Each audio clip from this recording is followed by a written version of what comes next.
Login page. हमें क्या करना है, लॉगिन पेज को वैलिडेट करना है। मतलब हमारे लिए सिनेरियो क्या हो जाता है, लॉगिन पेज। Login page. अभी उस लॉगिन पेज में भी बहुत सारी चीजें है, मतलब एक यूजर नेम है, एक पासवर्ड है, सबमिट बटन का फील्ड रहेगा, लोगो रहेगा, देन उसके बाद forgotten password, create new account, ऐसे मल्टीपल ऑप्शंस मिलते हैं आप लोगों को। तो हम लोग क्या करते हैं, उस लॉगिन पेज को छोटे छोटे यूजर स्टोरीज में डिवाइड कर देते हैं, तो वो यूजर स्टोरी हर एक पर्सन को असाइन की जाएगी। तो टू वैलिडेट लॉगिन पेज, तो उसके लिए प्री कंडीशन क्या रहेगी, अभी मुझे तो लॉगिन पेज करना है, टेस्ट करना है। तो लॉगिन करने के लिए सबसे पहले हमारे लिए इंपॉर्टेंट क्या होता है, उसका अकाउंट होना। ठीक है, अगर उस एप्लीकेशन में हमारा अकाउंट होगा तभी हम लोग लॉगिन कर पाएंगे, अदरवाइज कैसे लॉगिन कर पाएंगे। तो प्री कंडीशन में क्या आता है, user should have account, user should have account.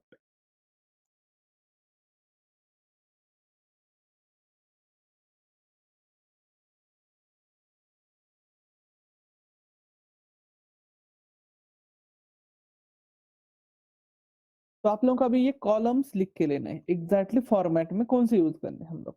तो क्या है, फर्स्ट रिक्वायरमेंट डिस्क्रिप्शन, या तो उसको सिर्फ रिक्वायरमेंट नाम दिया तो भी चल जाता है, एग्जैक्टली।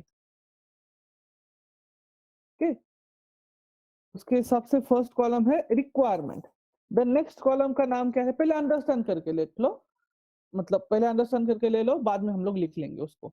देखो, रिक्वायरमेंट एग्जैक्टली आपके लिए रिक्वायरमेंट क्या है, वो उसका डिटेल में तो आपको यूजर स्टोरी में मिलेगा, हमें सिर्फ यहाँ पे मेंशन करना है कि पहली रिक्वायरमेंट क्या है, वैलिडेट द लॉगिन पेज। तो लॉगिन पेज के लिए हम लोग पहले टेस्ट केसेस लिखना स्टार्ट करेंगे। तो दूसरा कॉलम का नेम क्या है, test case ID.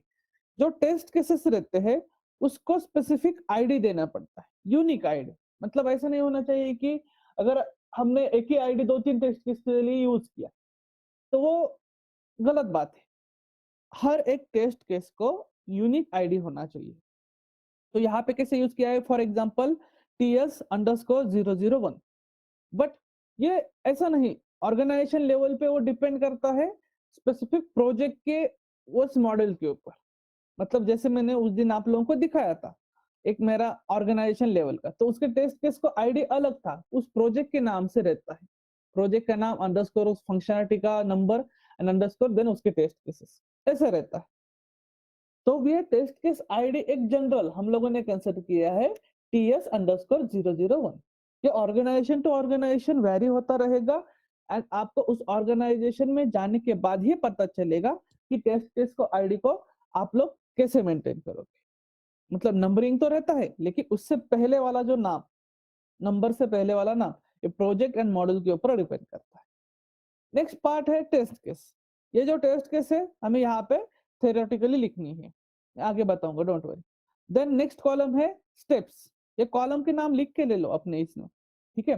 Steps, steps मतलब क्या है, जब हम लोग टेस्ट केस को यूज करने वाले तो उस टेस्ट केस को एग्जीक्यूट करने के लिए आपको उस फंक्शनलिटी तक जाना पड़ता है। तो उस फंक्शनलिटी तक जाने के लिए आप लोगों को वहां पे स्टेप्स लिख के रखने पड़ते हैं। ये क्यों करना है, सबसे इंपॉर्टेंट फैक्टर, क्योंकि आप अकेले ही रहोगे ऐसा नहीं है, टीम में आपके टीम में अदर मेंबर्स रहते हैं, तो उनको भी वो फंक्शनलिटी पता होनी चाहिए। अगर आपने टेस्ट केसेस लिखे और किसी दूसरे पर्सन को एग्जीक्यूशन के लिए चले गए तो उसको पता होना चाहिए कि इस टेस्ट को एग्जीक्यूट करने के लिए कहां से कहां तक जाना पड़ेगा। अगर उसको पता ही नहीं है तो वो यूज करता है आपने लिखे हुए स्टेप्स, उस फंक्शनलिटी तक जाने के लिए ये स्टेप्स फॉलो करेगा वो एंड वो टेस्ट केस एग्जीक्यूट करेगा, इसीलिए वहां पे स्टेप्स नाम का कॉलम है।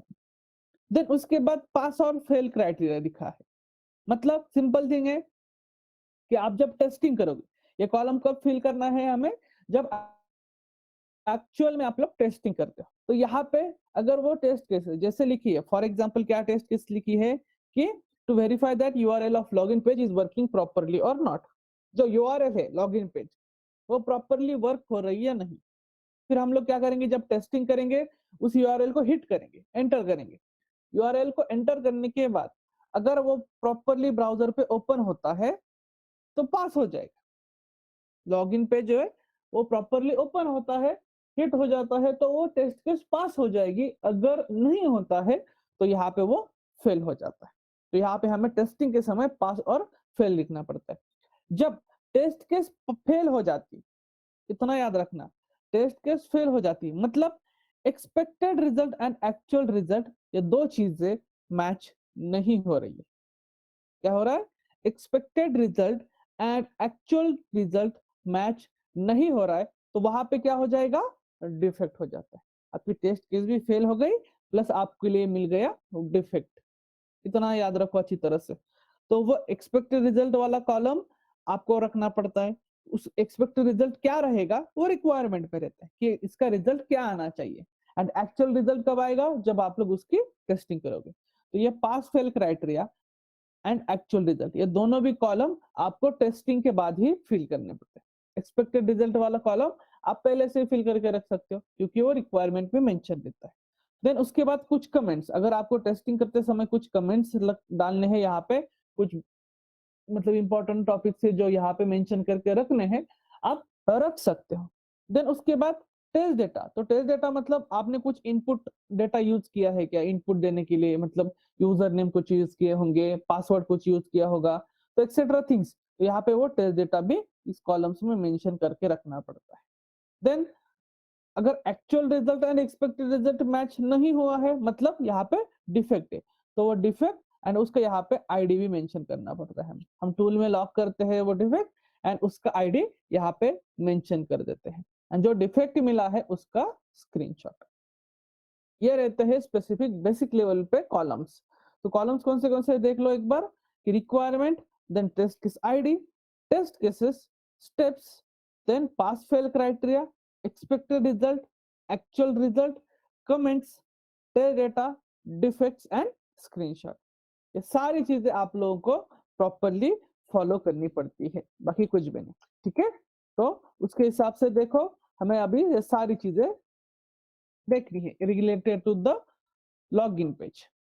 अभी one by one test cases को कैसे राइट करते हैं, इसके ऊपर फोकस करेंगे।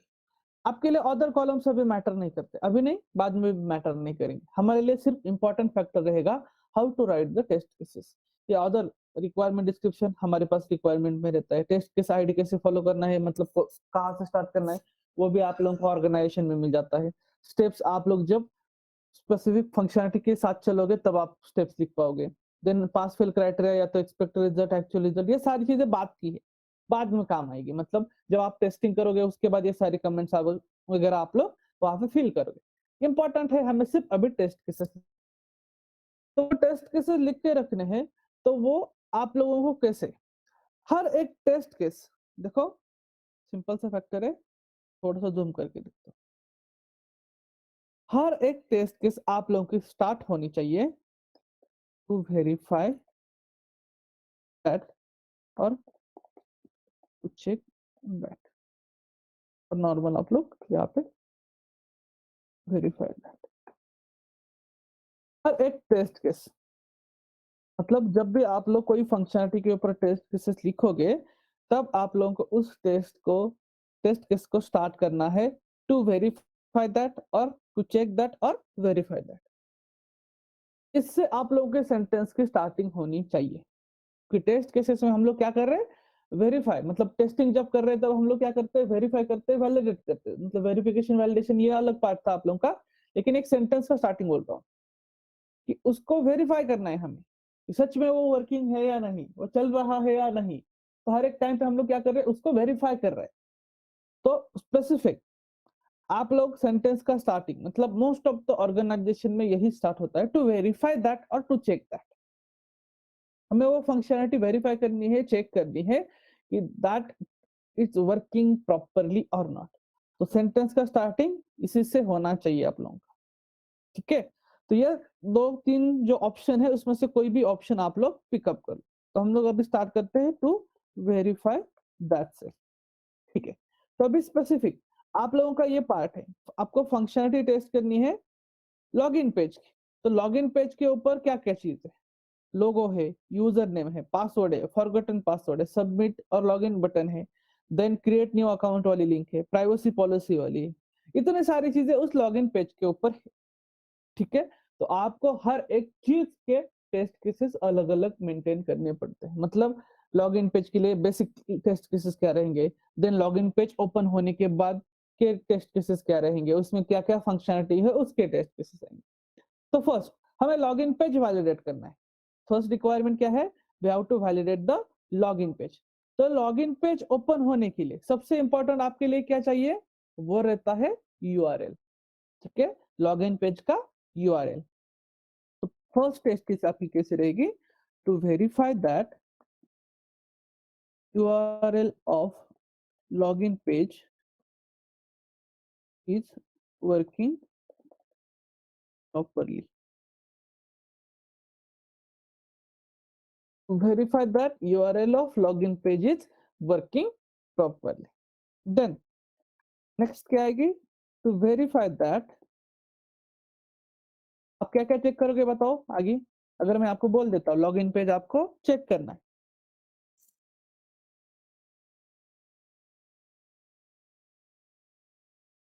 बोलो। वो बटन को क्लिक करेंगे, एंटर पासवर्ड क्लिक करेंगे। नो, वो तो आगे वाला पार्ट है। Email ID data left side पे देखो, The data is getting entered in the specific no column or no no no, आप बहुत आगे चले गए। सबसे इंपॉर्टेंट फैक्टर, डायरेक्टली में फंक्शनलिटी के ऊपर कभी भी जाना नहीं। आपको अगर लॉगिन पेज हिट करना है, मतलब लॉगिन पेज टेस्ट करना है, तो लॉगिन पेज सिर्फ user name and password and submit button से नहीं रहता। आपको पहले उस लॉगिन पेज को हिट करना पड़ता है, मतलब उसकी यूआरएल हिट करनी पड़ेगी। बेसिक से चलो, टेस्टर की थिंकिंग यही से चल हो जाती है। तो बेसिक से मतलब सबसे पहले आपके पास होनी चाहिए उस लॉगिन पेज की यूआरएल। उस यूआरएल को हिट करने के बाद क्या चेक करना है आप लोगों को, to verify that after URL all elements on login page should be available. Simple thing है कि आपके लॉगिन पेज के ऊपर आप लॉगिन पेज हिट कर दिए। सैनिटरी टेस्टिंग में आप लोगों ने देखा है, डिटेल लेवल टेस्टिंग में देखा है आप लोगों ने।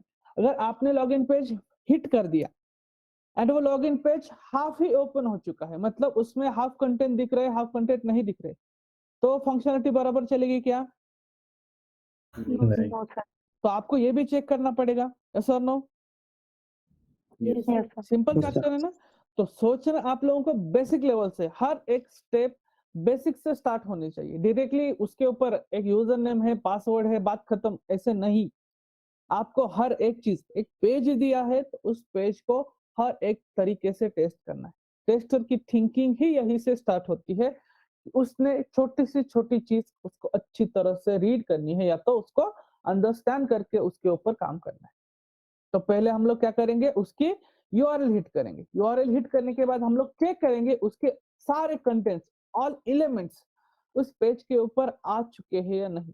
अगर पेज ही 50% लोड हो चुका है तो आगे की टेस्ट केसेस क्या लिखोगे आप, वो कौन वेरीफाई करेगा? तो पहले चेक करो उसका पेज प्रॉपरली लोड हो चुका है या नहीं, एंड उसके सारे एलिमेंट्स वहां पे अवेलेबल है या नहीं।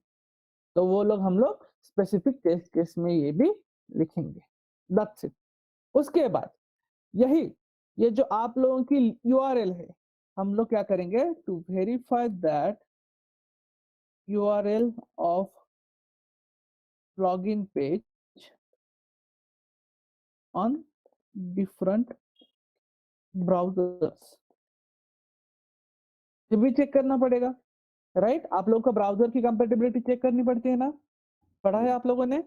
तो फिर उसकी भी टेस्ट केस आनी चाहिए कि मेरा जो लॉगिन पेज है, अगर वो स्पेसिफिक गूगल क्रोम के ऊपर ओपन हो रहा है लेकिन मोजिला फायरफॉक्स के ऊपर नहीं ओपन हो रहा है, तो फायदा क्या है? रिक्वायरमेंट में दोनों चीजें भी चेक करनी पड़ेगी हमें।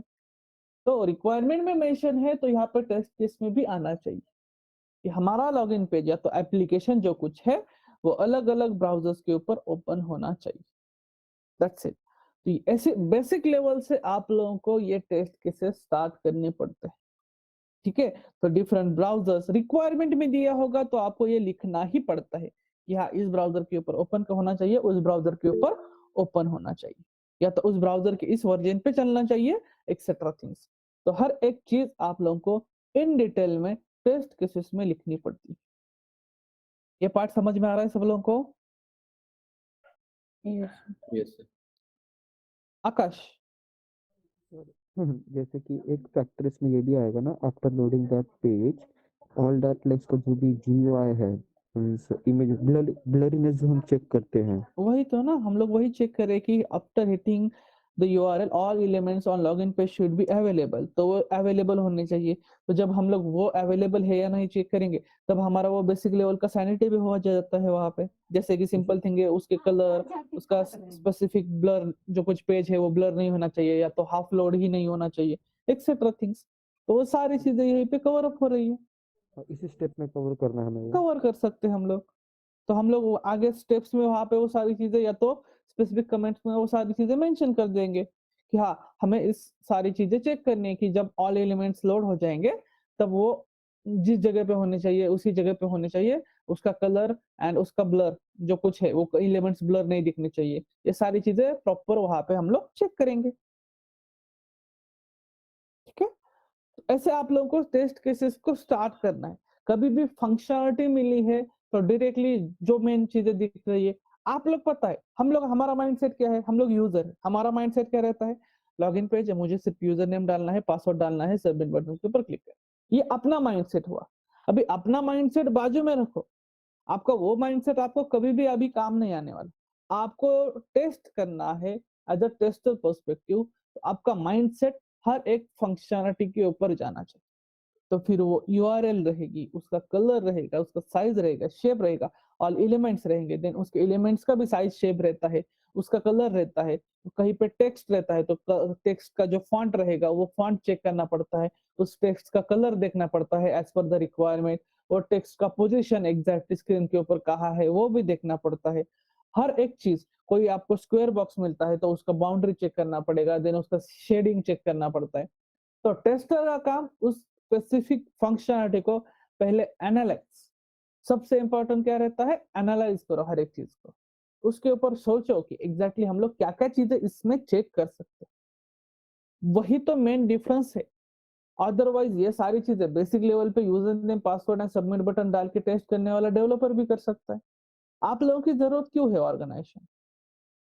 आपकी थिंकिंग अलग लेवल की होनी चाहिए। डेवलपर के जो कुछ काम है उसमें आप लोगों को डिफेक्ट ढूंढने हैं। जब वो डिफेक्ट ढूंढना है तो आपको अलग तरीके से सोचना ही पड़ेगा। ठीक है, आपको अलग तरीके से सोचना ही पड़ेगा। तो यही सोच टेस्टर के पास होनी चाहिए। तो अगर मैं उस यूआरएल, पहले देखो, to verify that URL of login page is working properly और नॉट, उसने वैलिड यूआरएल तो मुझे दे दी। मैं टेस्टिंग करते समय उस यूआरएल में एक दो सिर्फ सेंटर, एक दो वर्ड ऐड कर देता हूँ। क्या कर देता हूँ? एक दो वर्ड्स। किसी का तो अनम्यूट है, प्लीज म्यूट करो। तो स्पेसिफिक, जब हम लोग ये यूआरएल हिट कर लेते हैं, अगर मुझे यूआरएल की भी टेस्टिंग करनी है, ठीक है, तो क्या करेंगे हम लोग, उस यूआरएल को पहले हिट करेंगे। हिट करने के बाद वो प्रॉपर्ली लोड हो जाती है। तो निगेटिव टेस्टिंग भी कैसे रहती है यूआरएल की, उस यूआरएल में आप क्या करो, एक दो उसके वर्ड ऐड करो उसमें, हमारे तरीके से कोई भी एक दो वर्ड उसके यूआरएल के बीच में भी डाल सकते हो, स्टार्टिंग में भी डाल सकते हो, या तो एंड में भी डाल सकते हो, या तो उसमें से कोई तो एक दो वर्ड रिमूव करके दो। वो यूआरएल चल रही है या नहीं, यह रहती है टेस्टर की थिंकिंग, कि हमें हर एक चीज चेक करनी है। तो पहले एक वैलिड यूआरएल हिट करके देखेंगे, वो वर्क हो रही है, वेल एंड गुड। अभी उस यूआरएल को थोड़ी छेड़छानी करते हैं, सिंपल थिंग, उसमें से एक दो वर्ड निकाल लेते हैं या तो एक दो वर्ड ऐड कर देते हैं, क्या हो जाएगा, वो यूआरएल वर्क नहीं होने चाहिए। लेकिन अगर हम लोगों ने उस वर्ड डालने के बाद भी वो यूआरएल वर्क हो रही है, तो this is not a correct functionality. क्या हो रहा है, हम लोग एक दो चीजें एक्स्ट्रा उस यूआरएल में ऐड कर रहे, मैंने एक दो लेटर वहां पे ऐड कर दिए एंड हिट कर दिया, फिर भी वो पेज ओपन हो रहा है, तो वो यूआरएल गलत है। क्योंकि यूआरएल एक आप लोग की यूनिक होनी चाहिए, जिसमें अगर कुछ चेंजेस हम लोग करते हैं तो वो वर्क नहीं होनी चाहिए। यहाँ से आप लोगों की स्टार्टिंग होनी चाहिए, यहाँ से आप लोगों की थिंकिंग होनी चाहिए। तो ऐसे आप लोगों को हर एक चीज को प्रॉपरली टेस्ट करना पड़ता है। तो ये थिंकिंग ही आप लोगों को अभी से आगे बढ़ानी, हर एक चीज की। आप घर में बैठे बैठे कहीं पे किसी टेबल पे बैठे हो या तो सॉरी चेयर पे बैठे हो, आपके सामने टेबल है, आपके सामने माउस है, आपके सामने कोई अदर चार्जर एक्सेट्रा थिंग्स है, कोई भी चीज़ रहती। तो जब भी वो आप चीज़ को देखते हो ना, तो आपके दिमाग में चलना चाहिए कि हाँ, इसको मैं कैसे टेस्ट करूँगा, इसको अलग-अलग तरीके से कैसे देखूँगा। ये सारी चीज़ें आपके लिए मैटर करती, ठीक है? तो यही आप लोगों को टेस्टिंग के टाइम पे काम आता है। ये थिंकिंग आपका बहुत ज़्यादा इम्पोर्टेंट फैक्टर है। नहीं तो आपका जो बेसिक लेवल का काम है, आप जो लोग बोलते हो यूज़र नेम पासवर्ड डाल दो, सबमिट बटन के ऊपर क्लिक करके देखो चल रहा है या नहीं। ये काम डेवलपर नहीं 10th क्लास का बच्चा भी कर सकता है। तो आप में और उसमें डिफरेंस है। तो वो डिफरेंस क्या है? तो ये है difference. Detail level thinking, unique thinking. ये आपको आनी ही चाहिए because you have to work on this part. आपको इसके ऊपर ही काम करना है। आप ऑर्गेनाइजेशन में हर एक चीज़ इसी के स्टार्ट करने वाले। जब तक एज़ अ टेस्टर बोल के काम करने वाले हो तब तक। ठीक है? तो अभी ये स्पेसिफिक हम लोग लॉगिन पेज के बारे में, ये फंक्शनैलिटी के बारे में। अभी मैं आप लोगों को क्या बता रहा हूँ, आप लोग मुझे बताइए एक फंक्शनैलिटी है पेन, ठीक है? पेन, एक कॉमन पेन, ऐसा नहीं बोल रहा हूँ कि पेन ऐसा स्पेसिफिक है एक्सेट्रा थिंग। आप लोगों को मैं एक फंक्शनैलिटी दे रहा हूँ सिर्फ पेन। तो पेन को आप लोग क्या-क्या चीज़ें चेक करोगे पेन की? बताइए। shape of the pen, color, size, to color of verify its one by one, जैसे dimension. कि आप लोग कभी भी आपको अगर टेस्ट केसेस कोई लिखने को बोल देता है या तो पूछता है ओरली भी इंटरव्यू में, एक्सटर्नल मार्क में तो पूछा ही जाएगा, लेकिन रियल टाइम इंटरव्यूअर बोल देते हैं हाँ मुझे इस फंक्शनैलिटी के टेस्ट केसेस बताओ। तो टेस्ट केसेस ऐसे नहीं बताने कि हम लोग कलर, साइज, शेप एक्सेट्रा चीज स्टार्टिंग से ही सिंपल थिंग आपको हर एक टेस्ट को अलग अलग बताना है। जैसे तो we will verify the colour of pen, we will verify the size of pen, we will verify the shape of the pen as per the requirement और नॉट। तो आपको वेरीफाई ये वर्ड ऐड करना ही है, ठीक है? तो टेस्ट केसेस वैसे ही बताओ। तो first test case to verify that बताइए color of Dimension. color of pen, colour of pen is as per requirement और नॉट। ठीक है, नेक्स्ट बताओ। to verify that size of size and shape of the pen. To verify that size and shape of pen is as To per verify that pen has cap or not. to verify that pen is having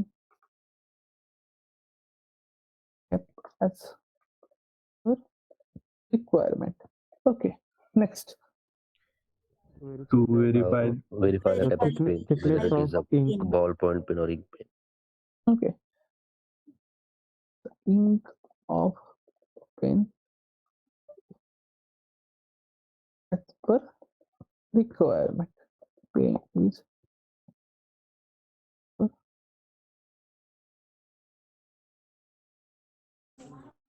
To verify that To the what verify writing thickness, the 0.5 वो रहता है so 0.7 mm, 0.5 mm that.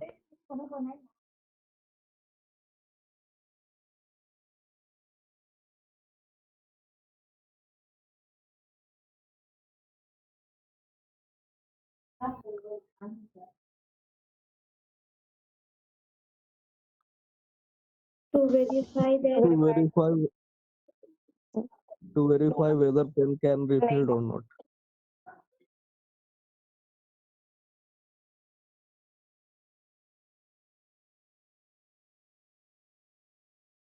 verify that ink of pen can be filled. थोड़ा sentence change हो जाएंगे, ठीक है बोल दो। Verify the ink pen of pen. color, Color of ink is as per requirement. बोलो। Verify the logo of pen. Logo of pen or logo To of verify the design of the pen. brand, Size. the logo of brand on brand name of the pen. on pen. So verify that logo of brand on pen. Okay, to that's it. हाँ, verify To verify the that height of pen. that height, length, width. Height. तो फिर वो size shape में आ जाता है ना. वो सब उसमें आ गया. To verify that whether it is a ball pen or gel pen. Okay, To verify the Grip of handle the- properly or not. type of pen. Pen. to verify that quantity of ink filled in the pen. Means, Okay. ink in the pen as per requirement. Verify the size of brand name logo. Okay, उसका brand का जो जब हम लोग लोगो check करेंगे तो उसके साथ उसके डिटेल रिक्वायरमेंट देखेंगे. ठीक है. To verify Quantity of ink that as per requirement. can write on Right. different types of pages. Like आप लोगों का रफ पेज रहता है या तो नॉर्मल ब्लैंक पेपर रहता है या तो व्हाइट पेपर, डिफरेंट कलर के पेपर रहते हैं, उसके ऊपर हम लोगों ने इस पेन का यूज करके लिखना आना चाहिए. Again, to verify that we Grip of the pen. can write, एक सेकेंड ना, we can write On different surfaces. horizontally and vertically.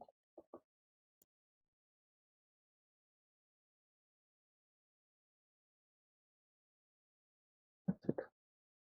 लोगों ने हॉरिजॉन्टली वर्टिकली आप लोगों को लिखना आना चाहिए. मतलब हम सीधे लिखते जाए या तो उल्टा लिखते आए तो भी कुछ फर्क नहीं पड़ना चाहिए. ऊपर से नीचे अगर हम लोग लाइन ड्रॉ करते हैं तो नीचे से ऊपर भी लाइन ड्रॉ करते हैं तो भी वो प्रॉपर्ली चलना चाहिए.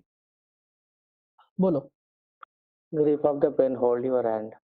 It's Verify the comfortable or design not and comfortable. Design and grip Verify of the pen. that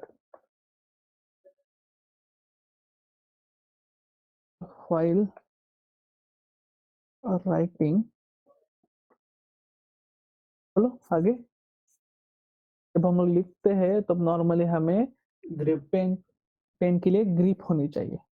writing और हम लोग ऐसे मेंशन कर सकते हैं pen should have proper grip to write. Okay. Verify that The design should be easy type to handle. of pen like और आप लोग type of material of pen. Materials of pen like plastic, rubber और कैसे रहते हैं glass, metal, etc.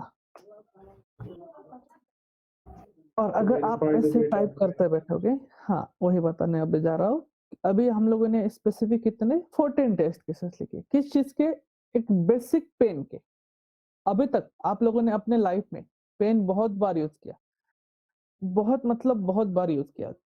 जब तक आप लोगों का कॉलेज लेवल चल रहा था, जब तक आप लोगों की पढ़ाई चल रही थी, अभी तक आप लोगों ने पेन हर टाइम पे यूज किया. तो जब जब आप लोगों ने पेन यूज किया या तो आप लोगों ने अभी तक लाइफ में इतनी बार पेन यूज किया, तो उस टाइम पे इस बारे में सोचा था? No, sir. हाँ सोचा था खेलते खेलते. No, sir. No, sir. कभी कभार अगर ये टाइम में आप लोग खाली बैठे हो और आपके हाथ में पेन है तो अभी थोड़ी बहुत ऐसी चीजें हाथ में दिमाग में आई रहती है. या इसका colour, size, shape etcetera thing हम लोग चेक करते हैं. अदरवाइज नॉर्मल वे में हमारा काम यही नहीं था. हमारा काम एक ही था, ये पेन उठाओ, कौन सा भी कलर का हो, कौन से भी साइज का हो, कौन से भी शेप का हो, कौन से भी ब्रांड का हो, लिखना स्टार्ट कर दो. दोस्त से उधार ले लो पेन, हाँ दे दो भाई, मैंने आज तो मिस कर दिया पेन, मुझे लिखना है नोट्स के लिए, बस बस कुछ नहीं. तो आप लोगों का काम ये था कि सिर्फ लिखो, बाकी कुछ नहीं. उसका कलर इंक कलर नहीं, पेन का कलर नहीं, या तो ब्रांड नहीं, उससे कुछ भी लेना देना नहीं था, सिर्फ लिखने का काम था. लेकिन अगर वही फंक्शनलिटी टेस्टर के पास आती है टेस्ट करने, तो टेस्टर को ये सारी चीजों के ऊपर ध्यान देना पड़ता है. सारे मतलब सारे के सारे टेस्ट केसेस उसके दिमाग में आने चाहिए. या अगर मेरे हाथ में पेन है तो ठीक है ना, इसका काम सिर्फ लिखने का है, लेकिन सिर्फ पेन लिखने का ही काम है हमारा, ऐसा नहीं, ये सब लोग नॉर्मल करते हैं। टेस्टर यूनिक क्या करेगा, उसको अलग तरीके से देखेगा कि उसका कलर रहेगा, साइज रहेगा, शेप रहेगा, हम लोग हॉरिजॉन्टली वर्टिकली लिखना आ रहा है या नहीं, प्रॉपर्ली लाइन ड्रॉ करने आ रही है या नहीं तो पेन पेन हम लोग जब लिखते हैं तब कभी कभी उसकी इंक ब्रेक होती है, वो भी हमें चेक करना पड़ता है। यह भी टेस्ट केस हम लोगों ने लिखी नहीं, वो वाटरप्रूफ है या नहीं इंक, वो भी चेक करना पड़ता है। प्लस वो इंक लिखने के बाद स्प्रेड नहीं होनी चाहिए, ये भी हमें चेक करना पड़ता है। तो पेन आप लोगों के लिए सिर्फ लिखने के काम करता है, बट टेस्टर के लिए उस पेन की फंक्शनलिटी मैटर करती है, क्योंकि उसको सिर्फ लिखना नहीं है, उसको उस पेन को टेस्ट करना है, उसको अलग अलग तरीके से सोचना है कि हाँ मैं इसको कैसे टेस्ट कर पाऊंगा, उस कलर जो पेन रहेगा उसकी इंक रिफिल कर पाता हूँ या नहीं, उसकी जो इंक रहेगी उसका कलर अगर मुझे चेंज करना है तो उसकी दूसरी रिफिल में अंदर जो उसके लिए इनपुट रहता है वो यूज कर सकता हूँ या नहीं। प्लस उसका कैप रहेगा, विदाउट कैप वाला पेन रहेगा, या तो उसका प्लास्टिक का पेन है या तो मेटल का पेन है, ये सारी चीजें हम लोग चेक करने पड़ती। तो ये जो हम लोग चेक करेंगे ना, वही इंफॉर्मेशन सिर्फ आपको थ्योरेटिकली लिखनी पड़ती है और उसको ही बोला जाता है टेस्ट केसेस।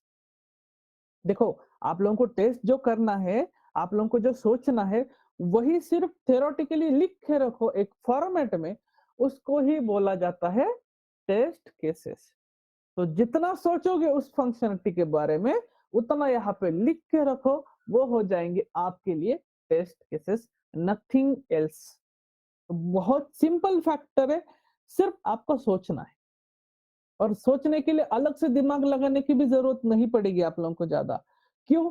क्योंकि सारे के सारे रिक्वायरमेंट्स आपके पास उस यूजर स्टोरी में, उस फंक्शनलिटी के रिलेटेड उस डॉक्यूमेंट में मेंशन रहते हैं कि आपको कौन सा कलर चेक करना है, कौन सा साइज चेक करना है, एक्सेट्रा थिंग्स। तो वहां पे अगर आपको कलर दिया है तो आपको यही मेंशन करना है, तो verify that pain of colour should be black only. अगर रिक्वायरमेंट में दिया है कि कलर पेन का ब्लैक ही होना चाहिए एंड इंक का कलर ब्लू होना चाहिए, ऐसा रिक्वायरमेंट में दिया है, तो आप लोग टेस्ट केस भी वैसे ही लिखोगे कि to verify that colour of pen should be black only and verify that colour of ink should be blue only. आपकी टेस्ट केस क्या हो जाती है, आप लोगों ने पॉजिटिव टेस्ट केस तो हो गई, लेकिन उसके साथ आपके निगेटिव पॉइंट्स भी कवर हो चुके, निगेटिव टेस्टिंग भी कवर हो चुकी। हम लोगों ने कैसे लिखा, should be blue only. Test case क्या लिखी, शुड बी ब्लू ओनली। तो आप लोग क्या चेक करोगे, सिर्फ ब्लू कलर में ही होना चाहिए इंक। अगर वहां पे ब्लैक कलर इंक छोड़ता है या तो दूसरा कुछ ग्रीन कलर की इंक आती है, तो आपकी टेस्ट केस क्या हो जाएगी, फेल हो जाएगी। आपकी नेगेटिव टेस्टिंग भी हो गई, आपको डिफेक्ट मिल गया, ये सारी चीजें हो जाती है। तो यहाँ पे अलग से नेगेटिव टेस्ट केसेस लिखने की जरूरत है क्या? नहीं। नहीं। आप लोगों को यहाँ पे लिखने की जरूरत है कैसे, वहां पे रिक्वायरमेंट में दिया है कि सिर्फ ब्लू कलर की इंक होनी चाहिए, तो आप टेस्ट केसेस इसकी लिखने की जरूरत नहीं ना कि pen should not sorry ink colour should not have green और it should not have like blue और अदर कलर्स, ये लिखने की जरूरत नहीं है ना आप लोगों को, क्योंकि आप लोगों ने एक ही टेस्ट केस में सारा कवर अप कर लिया कि ink of the pen, that colour of the ink should be blue only. वहां पे मेंशन कर दिया ना आप लोगों ने कि उस इंक का कलर ब्लू ही होना चाहिए, तो उसका मीनिंग क्या होगा, अदर कोई भी कलर नहीं होना चाहिए। निगेटिव टेस्टिंग भी वहां पे कवर अप हो रही है। तो ऐसे आप लोगों के टेस्ट केसेस आने चाहिए। तो ये टेस्ट केसेस वाला पार्ट ही हमारे लिए इंपॉर्टेंट है, क्योंकि इसी के ऊपर आप लोग टेस्टिंग करोगे। जो थ्योरेटिकली लिखा है वही प्रैक्टिकली परफॉर्म करके देखोगे, उसको बोलते हैं टेस्टिंग। कितना सिंपल सा फैक्टर है। तो एक फंक्शनलिटी पिकअप करनी है एंड उसके टेस्ट केसेस लिखने, दैट्स इट। बाकी कुछ भी नहीं। ऑर्गेनाइजेशन लेवल पे भी ऐसे ही रहेगा, आपको छोटी सी यूजर स्टोरी दी जाएगी, उस यूजर स्टोरी में जो रिक्वायरमेंट भी दिया है उस रिक्वायरमेंट के आपको टेस्ट केसेस सिर्फ लिखने। ये रहता है एक रियल टाइम टेस्ट केसेस लिखना। सिर्फ टेस्ट केसेस को एक फॉर्मेट रहता है, उस फॉर्मेट में हमें ऑर्गेनाइजेशन टू ऑर्गेनाइजेशन फॉलो करनी होती है चीज। तो आपको कोई भी फंक्शनलिटी मिले तो आप आराम से चेक कर सकते हो, आराम से टेस्ट कर सकते हो। सिर्फ आप में डिफरेंस इतना रहता है कि यहाँ पे बैच में 100 लोग है, तो 100 लोगों का दिमाग सेम ही चलता है, ऐसा नहीं है। कोई पर्सन 10 टेस्ट केसेस लिख सकता है, कोई 15 लिख सकता है, तो कोई 20 भी लिख सकता है। ये पूरा डिपेंड करता है आपके थिंकिंग के ऊपर। आप कितना अच्छी तरह से उसको फंक्शनलिटी को अंडरस्टैंड करते हो, उसको कितना अच्छी तरह से सोच के लिखते हो। क्योंकि एक फंक्शनलिटी सिर्फ देखा जाए तो बहुत नॉर्मल लगती है एंड अगर सच में सोचा तो बहुत डिफिकल्ट भी लग सकती है। तो वही हमें अलग-अलग तरीके से देख के सोच के ये टेस्ट केसेस लिखने पड़ते हैं। तो टेस्ट केसेस कैसे लिखने हैं, ये पार्ट समझ में आ रहा है? Yes, yes. ठीक है, तो एक बेसिक लेवल पे हम लोगों ने क्या देखे, टेस्ट केसेस ऑफ पेन।